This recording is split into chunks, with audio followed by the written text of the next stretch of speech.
This is Your Life, and tonight I hope to pay tribute to a living legend, one of the greatest romantic, real-life heroes of our time or any time. Big words, I know, but you'll soon understand why. Well, 16 floors above on the Martini Terrace here in London's Haymarket, a thank you cocktail party is going on for a number of people who've raised thousands of pounds for handicapped children. Many famous people from many walks of life are there. And a £50,000 cheque is being presented by the man I'm after, a man whose life defies fiction as a story of soul-stirring heroism. Here goes.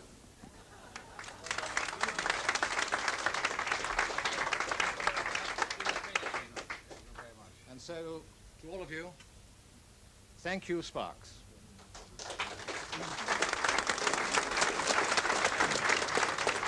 Thank you, ladies and gentlemen. As Colonel Andrew Braley-Smith knows, I'm hoping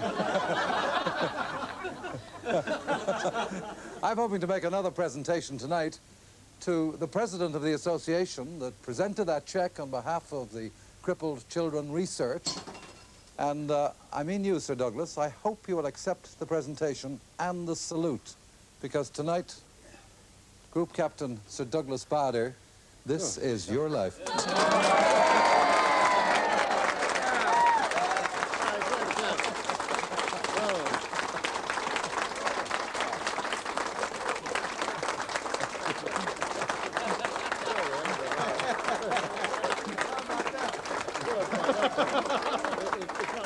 Every one of you are invited back to the theatre just across the way. I can't wait to tell even the tiny bit of this most extraordinary story.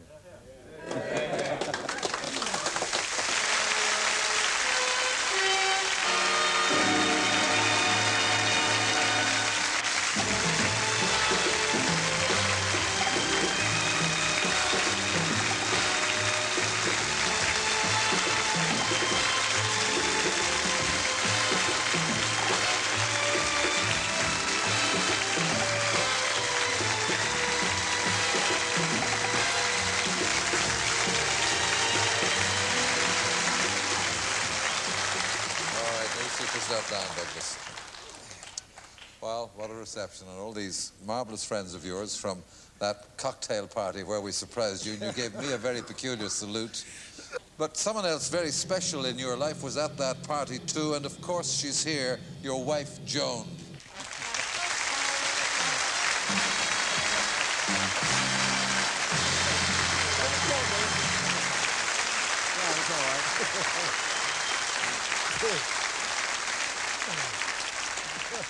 Now, Joan, you weren't alone in keeping the secret.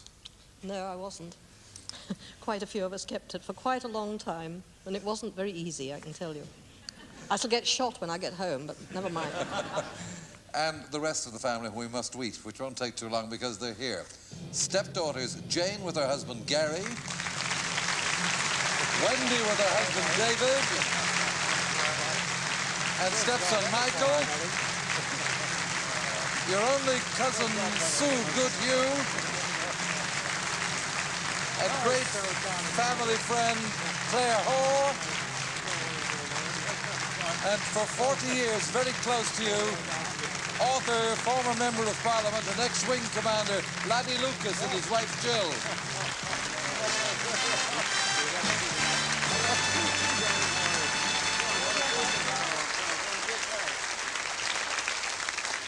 Well, two members of the family missing for the simple reason it's lights out for them at this time, but before they turned in, they turned up at the RAF Museum at Hendon to crew the kind of old hurricane you flew in the Battle of Britain. Take a look there, your grandchildren, Wendy's son Charlie and Jane's son Adam, both just 2 years old.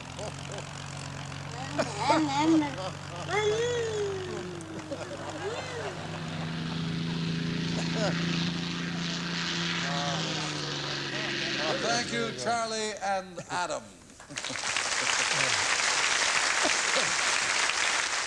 Well, now, when you were their age, Douglas, you lived with your family in Hampstead in London after your father had returned from his job as a civil servant in India. Laddie Lucas there has just published a book about you called Flying Colours, but long before you learned to fly, you were winning your colours at just about every sport at St Edward's School near Oxford. Your favourites are boxing, cricket and rugby. Here you are on the school rugby team in 1928. And we found a rugby report in the Sunday Times of 54 years ago of a school's match you played in. And it reads, Bader put Hunt in on the blind side, whilst a few minutes later he kicked well ahead on the slippery turf, and after Hunt had smothered the fullback, scored. We found that same rugby teammate from nearly 60 years ago, Robert Hunt.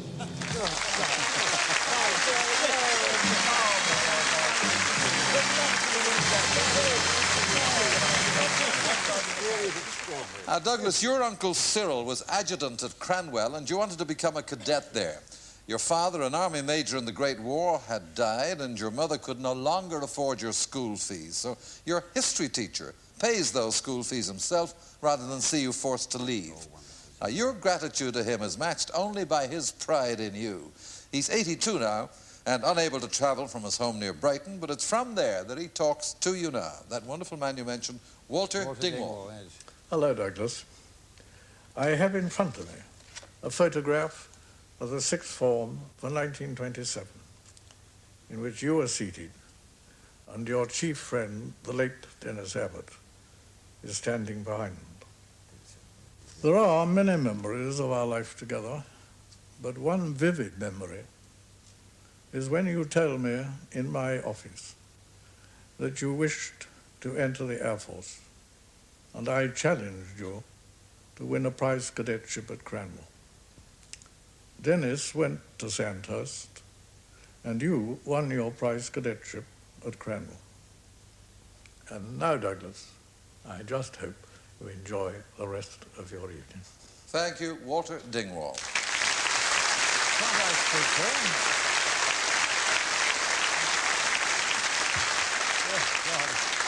You go on to win that Cranwell scholarship, and you're in the boxing team, hockey team, cricket 11, and after graduation win such distinction for the RAF on the rugby field that although you don't know it at the time, you're selected for the full England international squad. But it was not to be.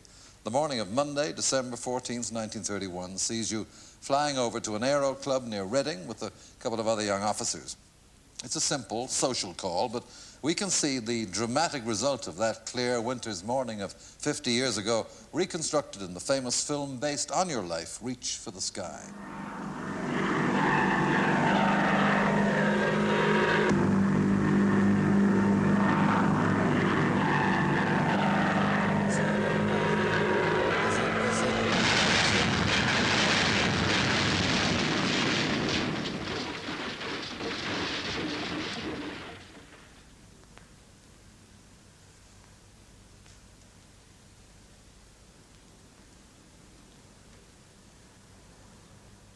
A much acclaimed performance by Kenneth Moore, who became a good family friend, but as you're aware, Kenneth has suffered severe illness recently, and much as he wanted, can't be here. But he has sent a special message and a special messenger, his wife, Angela Douglas.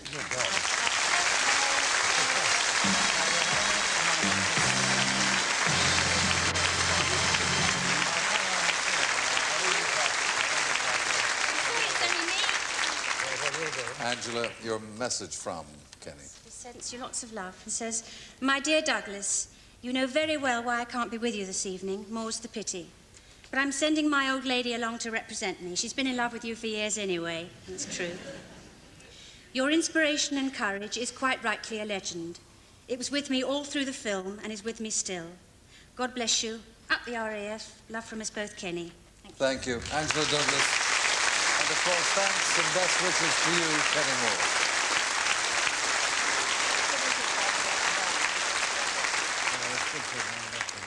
Douglas, your own comment on that crash in which you lost both legs is recorded in your flying logbook. There it is. 14th of December, 1931, and it says simply and typically, bad show. Laddie Lucas, you two, of course, flew in fighters in the war, and when you were researching your new book about Douglas, you asked him if he could explain that accident in a little more detail. What did he say? His exact words were, "I just made a balls of it, old boy." That was all that there was to it. But Douglas, just before you're invalided out of the RAF, you prove you can still fly, even though you have artificial limbs. A pal takes you up, and you bring the aircraft into land, but no one believes it. So, next time, you made sure everyone on the ground knew it was Douglas Bader flying again. The lifelong friend who flew with you that day nearly 50 years ago, Air Vice Marshal Joe Cox.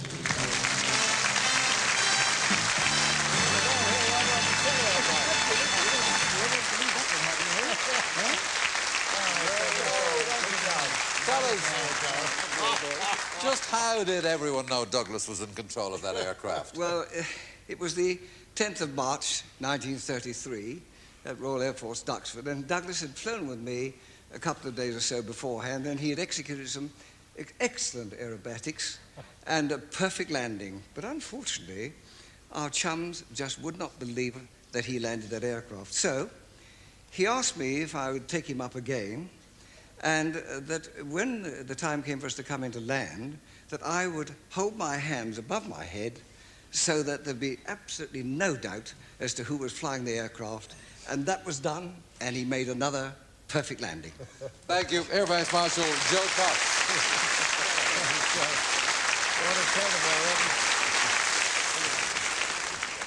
But the RAF still decides you should be invalided out of the service. In 1933, you move into lodgings and start looking for a job. Now, it's only after many an interview you start work with the Shell Oil Company selling airline fuel. On the strength of that £200 a year job, you marry your first wife, Thelma, a tower of strength to you until she died 10 years ago. And so you start to rebuild your life. Of course, you miss flying, but you miss sport too. You decide to have a crack at golf. And as we can see, astonishingly play the game with such skill and determination that over the years you got your handicap down to a remarkable 4. Now, you've played with some of the most famous people in the land, not only from the world of professional golf, but dedicated amateurs like yourself. And here for your 19th hole party tonight, Eric Sykes, Alan Minter, Henry Cooper, Dickie Henderson, and former British US and Open champion, Tony Jacklin. Tony, thanks for coming on.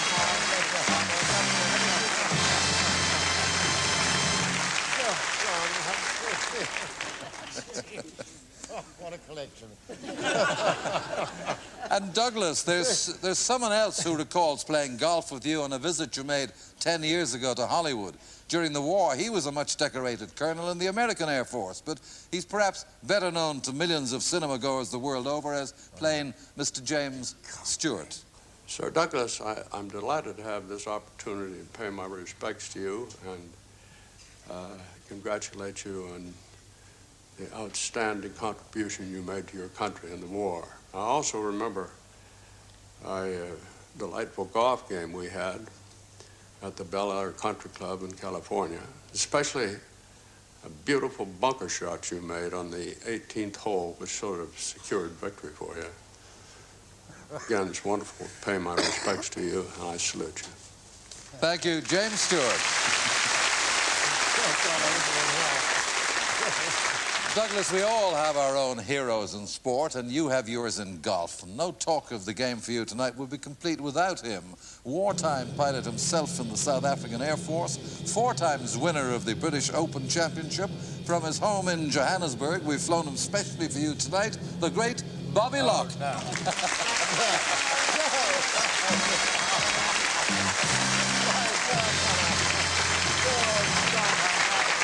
I know how highly you rate Douglas's game, don't you? I said, go and sit with the other. Well, he can... I must confess, ladies and gentlemen, the games we've had, he's carried me very well, and I've helped him at the 19th. Thank you. Thank you, Bobby Locke. Douglas, the day the German army marched into Poland, you asked the RAF to let you fly again. You're summoned to the Air Ministry, then just a few yards down the road from where you're sitting right now. The the result of searching tests is that you may fly again. Now, after Dunkirk, you're appointed squadron leader to 242 Squadron at Coltishall in East Anglia. Now, the squadron had taken a battering in France. Now France had fallen, and as Churchill put it, the Battle of Britain is about to begin.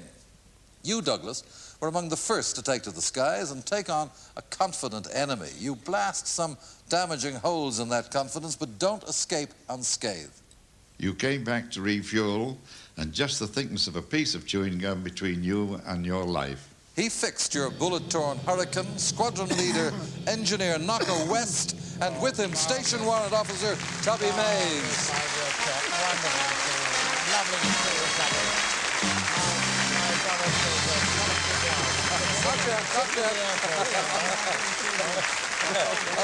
I want to ask him something first. Bernard, that sounded like a very close shave to me. Yes, well, he pulled into the dispersal hangar, and I looked in, and the first thing I saw was bullets had gone through the side of the cockpit, clipped the part of his flying suit, complete with chewing gum. But Tubby Mays, Douglas had only one thing in mind. That's right. All he wanted to do was to refuel, rearm, replenish chewing gum, and up spirits. Away. Well, the man who day and night refitted your shot-to-pieces engines during the Battle of Britain returned to live in Canada 37 years ago. But to complete this reunion, we've flown him 5,000 miles from Carnsland, Alberta, your aerofitter, Noel Barlow.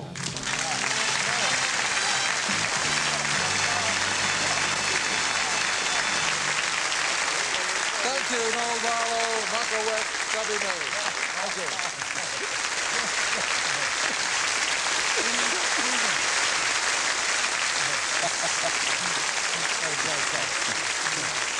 Only bad weather offers the odd moment of respite from that epic battle in the air. You snatch a couple of hours one night during the Battle of Britain and go to the pictures in Cambridge with one of your pilots. Now, the program has started, the auditorium in darkness, and you trip over a step in the aisle. And you call to the usherette, "I've damaged my leg. Bring me a damn screwdriver." Then a lowly pilot officer, now Air Marshal Sir Dennis Crowley Milling.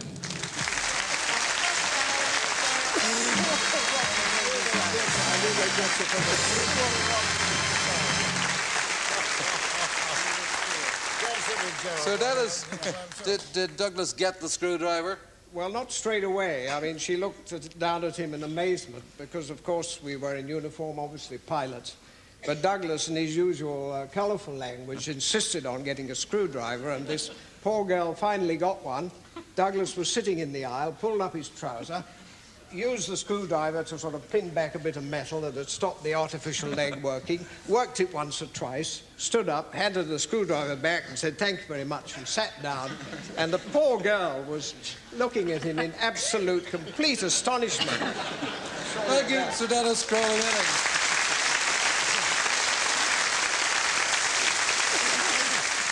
During those early days of the war, you make many friends, including a station commander who, while escorting a bomber, attacked an enemy aircraft in front, only to be fired on by another Messerschmitt from behind. Now, he gets his airplane back, is treated for his wounds, then with you has to attend a top brass meeting.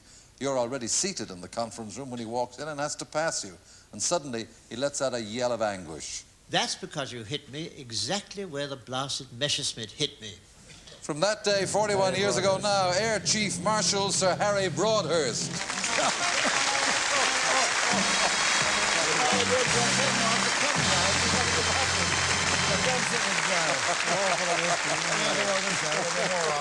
Sir Harry, tell me what had happened. Well, it was a classic dogfight situation where your dangerous moment is when you're concentrating on shooting the other chap down, and his little friend comes along and does the same to you. And in the process, filled my ample backside with debris. So I go home, and I'm telephoned in hospital. Would I attend a very important conference of wing leaders and such like? And I'm late, and I stroll down the aisle. I might have guessed that's what was going to happen. "Hello, hello, hello," he said, "running away from the enemy again." And slapped me on the backside. We've been friends ever since, I think. Thank you, Sir Harry Broadhurst.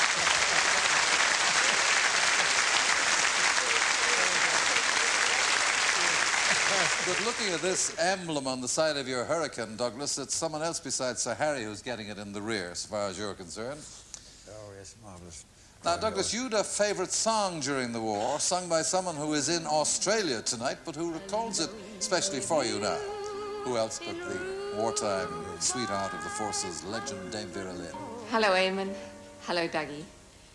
Do you remember that song? Well, that was the one that I dedicated especially for you at a certain concert at the Victoria Palace, well, some years ago now. It was a charity run for the RAF Association, and it was being televised, but somehow you weren't there. But the next day I was very thrilled to have a phone call from you to say that you were at home listening and watching. And, well, we've been friends ever since. My love and everyone's love to you, Dougie, and hope to see you soon and have a wonderful evening. Thank you, Dame Vera Lynn.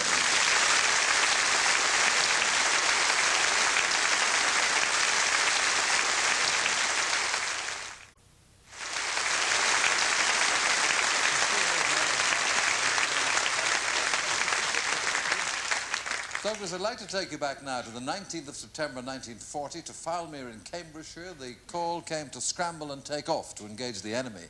Among your pilots that day was a youngster of just 20, who about 3 weeks earlier had bailed out after his Spitfire had been blasted from the sky over Dover.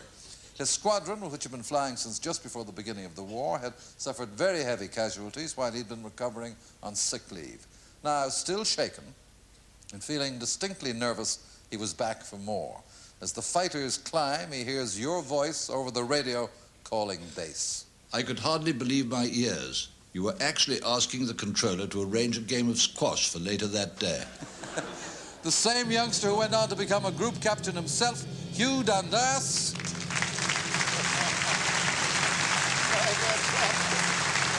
And with him, 2 other pilots with whom you flew on an astonishing 62 missions from Tangmere in 1941, Flight Lieutenant Alan Smith.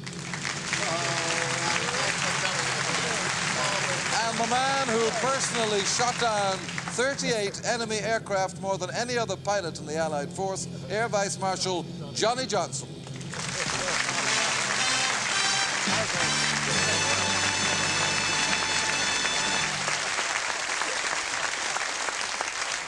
Hugh, the effect on you hearing Douglas about to go into battle fixing up a game of squash. Well, Eamon, it certainly worked wonders for my rather jaded morale at that time. But then, you see, that was Douglas all over. He absolutely exuded confidence and a sort of cheerful defiance, which immediately communicated itself to all the rest of us. And Johnny Johnson, he gave a lot of encouragement to young pilots. Well, the great man had the time and the inclination to teach the pilot officers, not the Air Vice Marshals, Douglas, the pilot officers, how to get on the tail of a 109 and to impart his considerable skills and so on. And also his complete fearlessness sort of inspired the whole wing. The leadership came right from the top down to the bottom. And his idea of a Saturday afternoon off, it was to take Cocky and Alan Smith and 1 or 2 other poor unfortunates over the Channel or the Pas de Calais in the hope we might encounter Dolph O'Galland and such from our Alan, although you 4 invariably flew together, there was another pilot important to you all. Yes, I think Johnny's point of fearlessness was the main thing, because my main recollection of Dougie, as Johnny says, and whenever we were over France, which was often, everybody else came home, the operation was finished, Douglas was still flying around looking for someone to fight. I've always regretted that I was not flying that particular day, but we had a first-class reserve. Well, that first-class reserve on this team of yours was a New Zealander who, after the war, returned to his home in Hamilton. But I've flown on a very special mission tonight, Douglas. All 13,000 miles. To complete this reunion for the first time in 41 years, Squadron Leader Jeff West. Oh, no.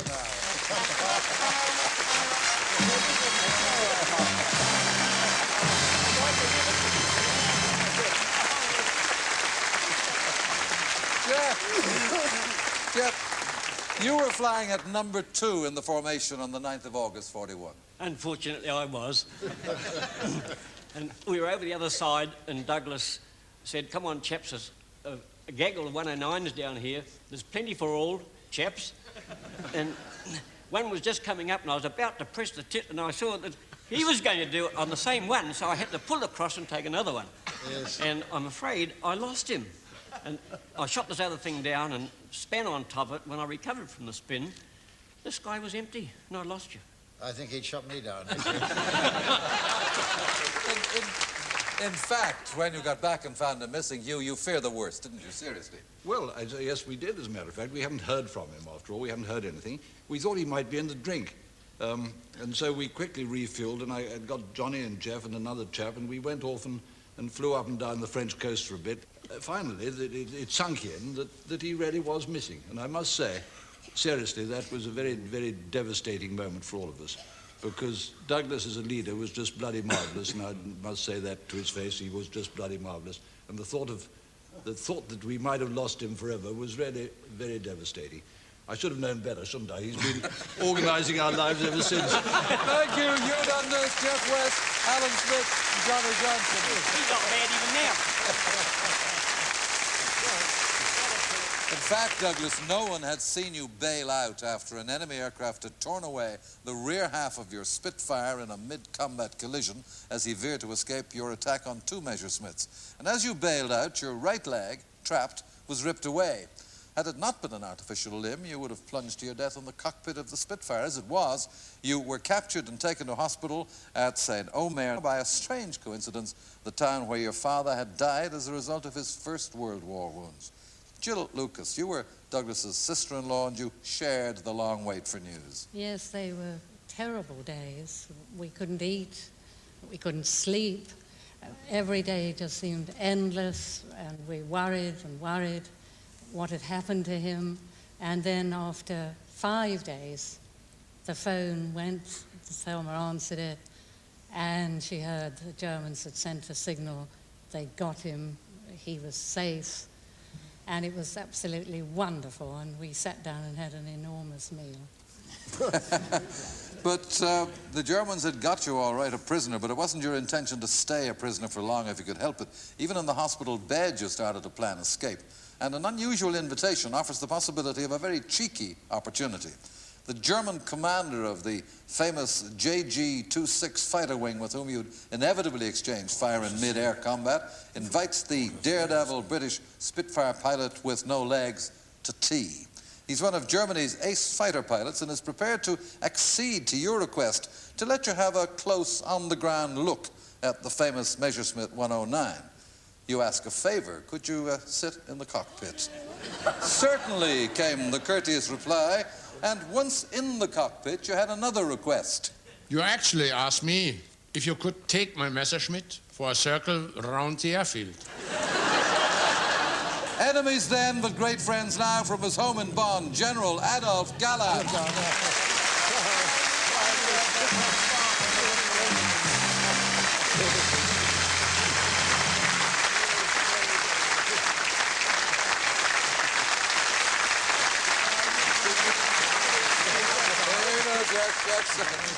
General Galland, tell me, what was your reaction to Douglas's request for a circuit of the airfield?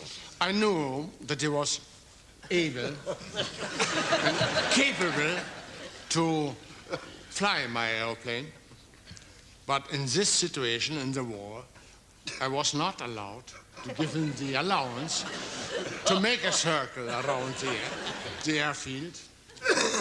I would have to step in very soon and follow you. And then the trouble would continue. So I'm happy, Douglas, we didn't do this. But General Galland, you were to meet again in 1945, this time when you were taken prisoner. Oh, yes. I was not taken prisoner. I present myself, and the war was over, and we surrendered. And I came to the Camp 7 in Latimer, and they brought me over to Tangmer. That's right. He was on the gate, and he had a big case of cigars on his arm. I will never forget this, Douglas. Yeah, jolly good. Thank you, General Galland.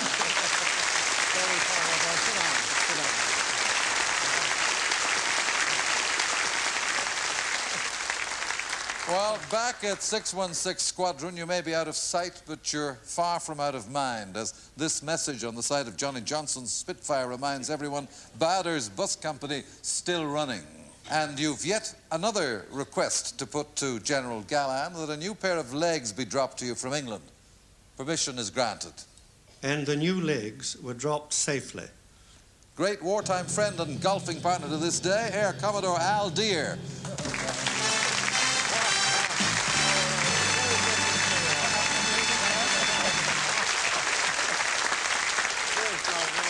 So Al, tell me, how was the drop made?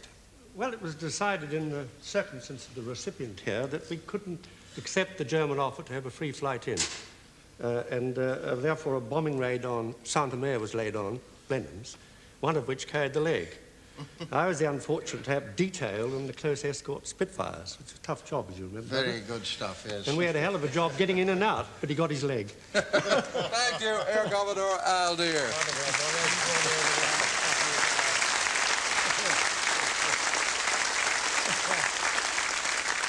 Well, told you're soon to be moved to a prisoner of war camp in Germany, you hasten your escape plans and enlist the cooperation of a French nurse. She has contacts on the outside who are prepared to meet up with you and give you refuge if, of course, you manage to escape. And if you look at that screen, Douglas, we're going to Saint-Omer now. There's the hospital window from which you slung your rope of tied-together bed sheets and a photograph of your escape tactics taken at the time. And there was someone without whose help you could not have made that escape. A nurse, Lucille de Becker, now Madame Glano. Bonjour, Colonel Bader. Il y a bien longtemps que je vous ai aidé à vous évader. Hello, Colonel Bader. It has been a long time since I helped you to escape from the clinic's terrain. It seems incredible that a man with no legs would want to escape to England to continue the fight against the Germans. You are the best. You were taken from the hospital to the other side of Saint-Omer, along the Rue de la Faïencerie, through the gate of number 95 to the house of Madame Yek. This is the bedroom where you rested after your ordeal. And downstairs, you met Madame Petit. And Mr. Bader, here is the room where I met you. You asked me to get you a toothbrush and some toothpaste, which I brought back straight away. We were supposed to come back in the afternoon with my husband, who is now deceased, to bring you the bandages for your legs. Unfortunately, the Germans had already discovered you in the barn at the back of the house. And the lady with her late husband took that enormous risk to hide you, now aged 98, Madame Yek. Bonjour, Mr. Bader. Vous pouvez revenir quand vous voulez, vous serez toujours le bienvenu de la maison. Et vous serez toujours vu comme l'enfant de la maison. Et puis... Hello, Mr. Bader. You can come back anytime you want to. You always be welcome in this house. And you always be considered as the son of the house. Et un bon Anglais. He is a very brave man, Bader, and a very good Englishman. Thank you, Madame Yek, Madame Petit and Madame Glano in Saint-Omer.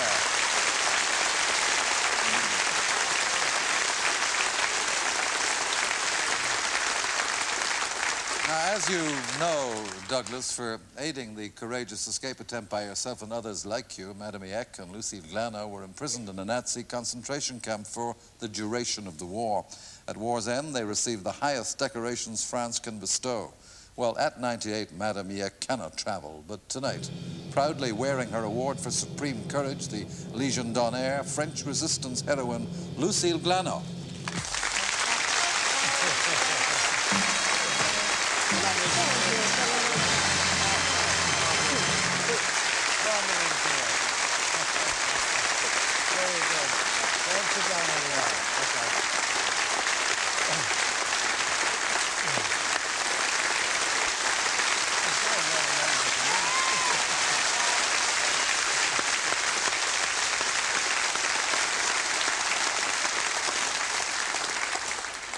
For the next 4 years, Douglas, you're a prisoner of war. In every prison camp you try to escape. Your courage and refusal to give in was a great morale booster to all.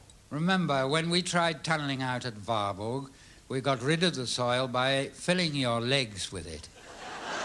With you in Warburg and Stalag Luft 3, Fleet Air Arm Observer David Lubbock. Also from Stalag Luft 3, Wing Commander Bob Stanford Tuck.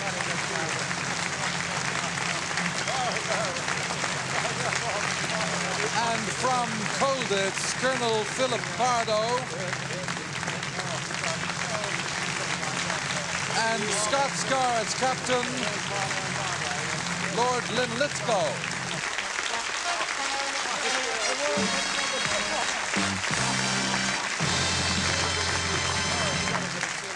David, Douglas filled his artificial legs with soil when you were tunneling, right? Yes, he did.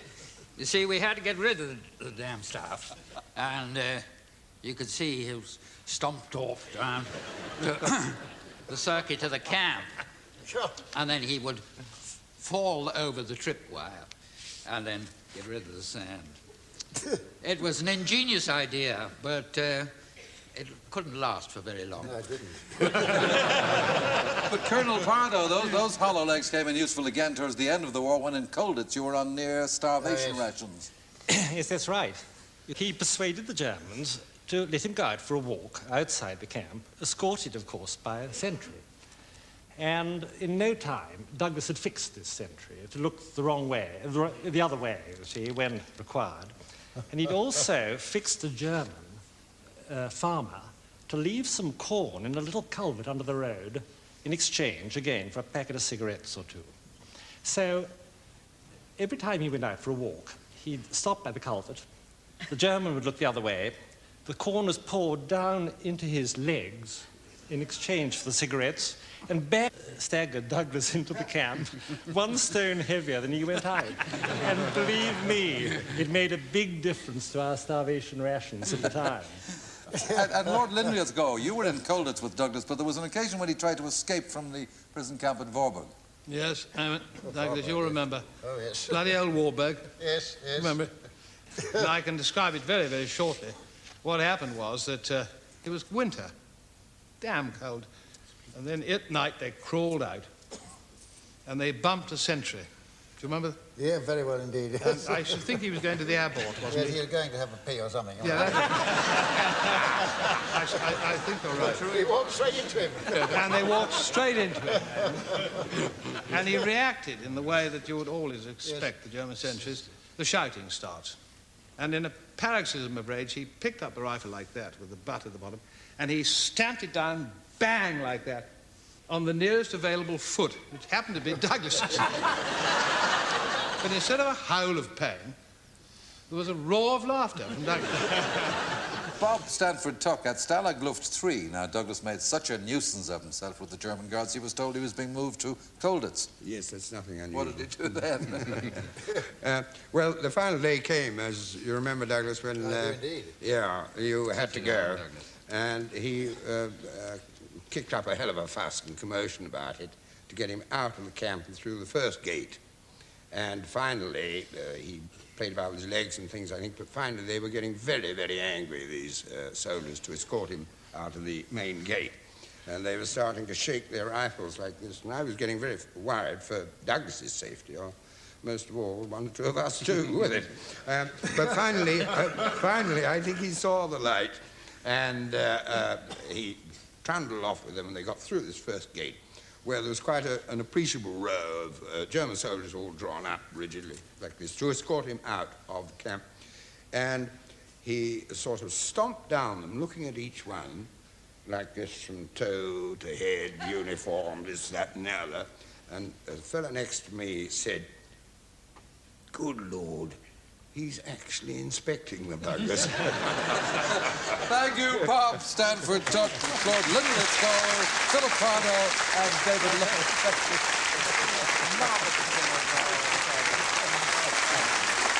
Well, back home at war's end, Douglas, your own heroism and that of so many of your friends and colleagues here tonight is not forgotten, as we can see at the victory celebrations when the many in teeming thousands turned out to say thanks to the few. Group Captain Bader, a legless fighter race and ex-prisoner of war, led the fly past in his Spitfire on Battle of Britain Day. And what a sight it was for Londoners this fine, peaceful September morning of 1945. You retire from the RAF as group captain in 1946 and rejoin Shell Company, where you work your way to the top as managing director of the company's aviation department, running a fleet of aircraft. And Douglas, we've a special reunion from Shell for you right now with colleagues from those days who were so special to you. Your secretary for 17 years, Joan Hargreaves, the pilot with whom you flew all over the world, often taking turn at the controls, Jamie Rees, and from The Hague, former managing director of Royal Dutch Shell Group, Jonkheer John H. Loudon.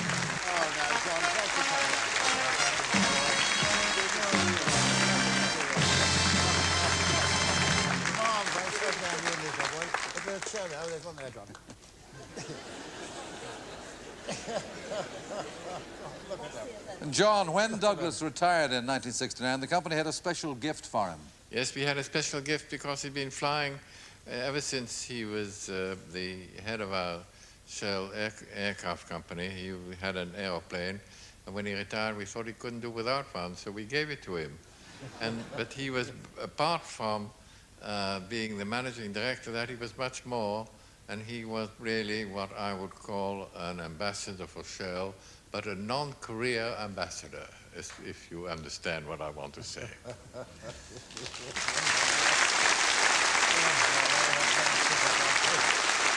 Well, Douglas, many honours and battle decorations have been bestowed on you in your long and distinguished career, but certainly the most unusual came in 1957 in Alberta, Canada, at the Indian reservation of the Kainai tribe. And to tell us about that decoration, with his wife Rosaline, the chief himself with the proud title, Chief Jim Shot Both Sides.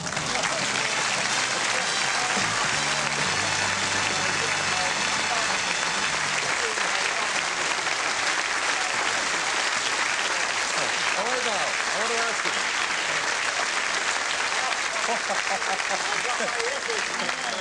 Tell me, please, what title did you confer on Sir Douglas? Chief Morning Bird. Chief Morning Bird Bader. Thank you, Jim and Rosalie.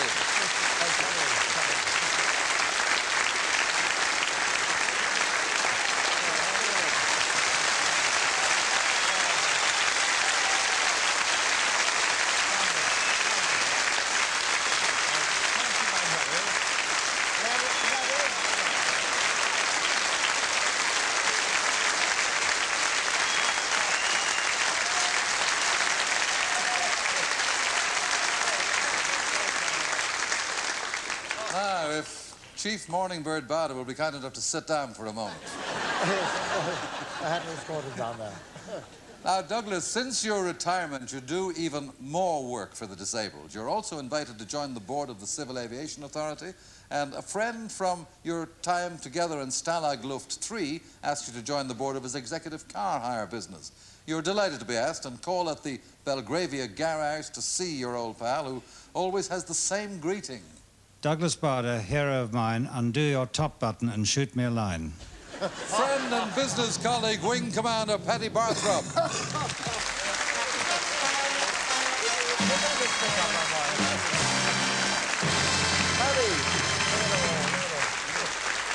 Didn't Douglas get a damp welcome one day? Well, he comes to the garage just as he were on the ball about 3 or 4 days a week, see that all the cars are clean, and he quite often wants to spend a penny when he gets there, and he has a habit of taking the most direct route between 2 points for obvious reasons. And this particular day, there was a bloody great Rolls-Royce in the middle of the garage with a new chauffeur sitting on top of a ladder trying to polish the roof, with soap everywhere, it really was. So he goes stamping through this sort of thing, and the fellow said, excuse me, sir, you'll get your feet wet. And he said, young man, he said, this is a problem I will never have. I may get the buggers rusty, but I'll never get them wet. Thank you, Paddy Barthrop.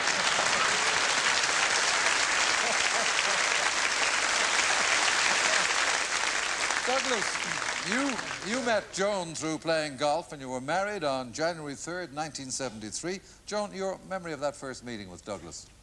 On the golf course? Well, I was practicing, I think, and I probably had some tight trousers on, and he thought, well, you know, she doesn't play badly and she doesn't look too bad, maybe. So he thought, well, I'll ask her to play with me in the next mixed foursome. So that's what we did.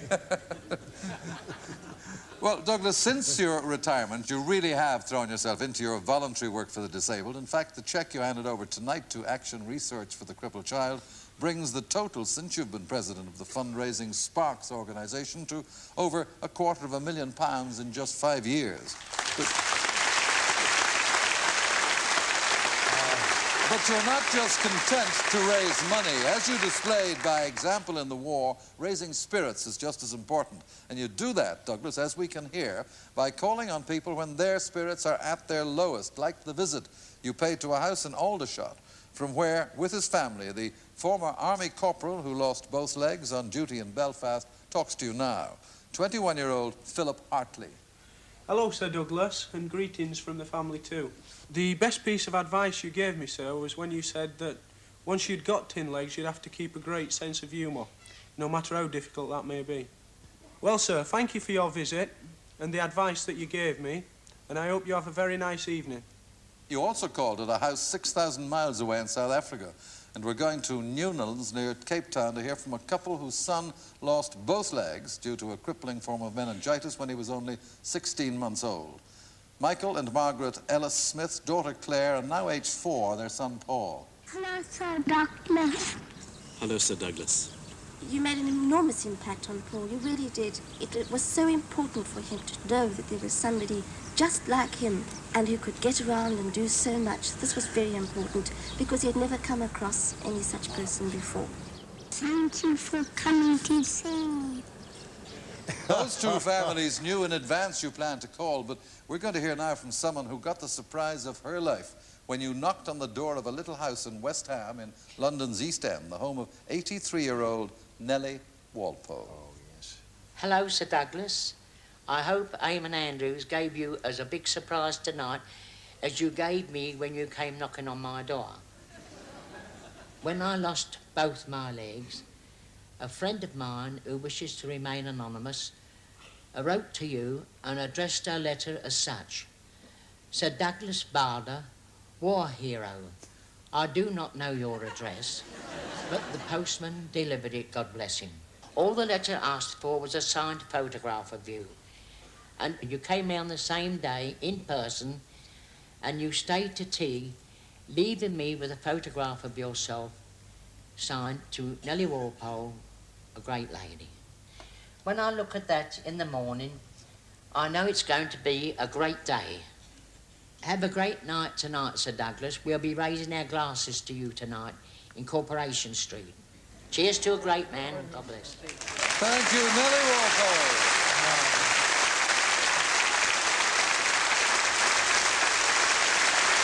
In 1976, Douglas, your unflagging work on behalf of the disabled brings you a knighthood. Just a couple of weeks before you're to present yourself for the investiture by Her Majesty the Queen, you get a telephone call from an official at Buckingham Palace. And Douglas, the official said that he had a rather delicate question to put to you. He was there to receive his own knighthood on the very same day. Good friend of yours and one of the greats of the cinema, Sir John Mills.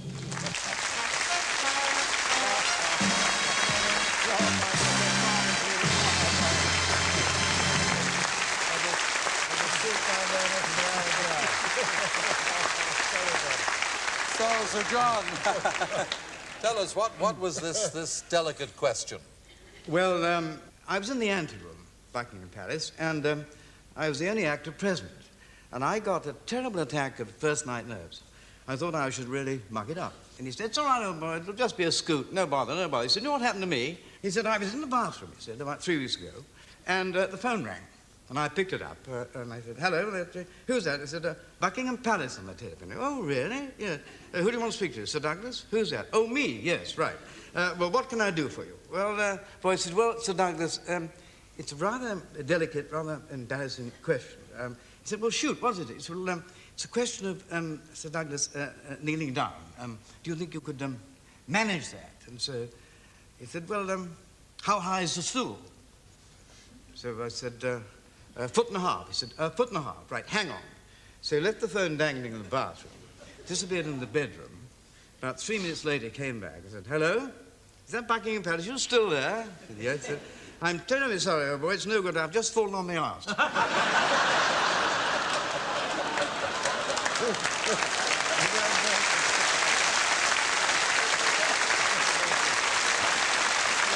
did it go on a big day? Well, of course, he stole the show. He always does. And he finally walked on and stood there in front of the Queen, and sword went up in the air, and he was knighted. I think that he's probably the only man who's been knighted standing up, and it was a very, very, very moving moment. And I can't think of anybody that I know who deserves the accolade more. Well done, Douglas. Thank you, Sir John Mills.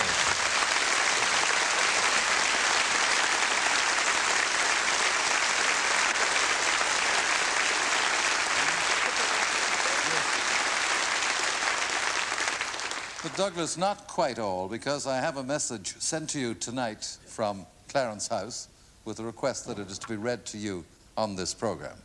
It is to Group Captain Sir Douglas Bader, CBE, DSO, DFC, and it reads: "During the dark days of the Second World War, those of you who served in the Allied Air Forces brought hope and confidence to the people of this country through your courage, skill, and determination. In times of peace, you have been an inspiration to the young and have given encouragement and support to many who have suffered physical misfortune. I send you this evening my greetings and warmest good wishes for health and happiness in the years ahead. Elizabeth R., Queen Mother."